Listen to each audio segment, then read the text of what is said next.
ఎక్కడికి పోయినా పట్టుకుంటా. ఈ గుండు పోలీసు నుండి తప్పించుకోలేదు. మచ్చా మన కంటెనర్లు కూడా పోతుండే మచ్చా.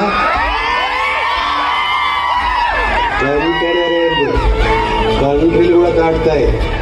ఈ అవ్వ తగ్గేదలా వ్యాపారం అనుకుంటువా? జనం కోసం చేసేదబ్బా, సముద్రాలు దాటిస్తాం. గ్రాన్యూల్స్ అంటే ఉత్త పేరు అనుకుంటువా?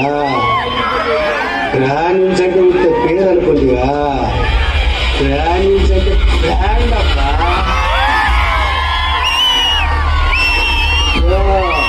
దీనికి అంతటికి కారణం ఎవరో తెలిసినా నీకు? మా సారు. చూస్తావా అయితే?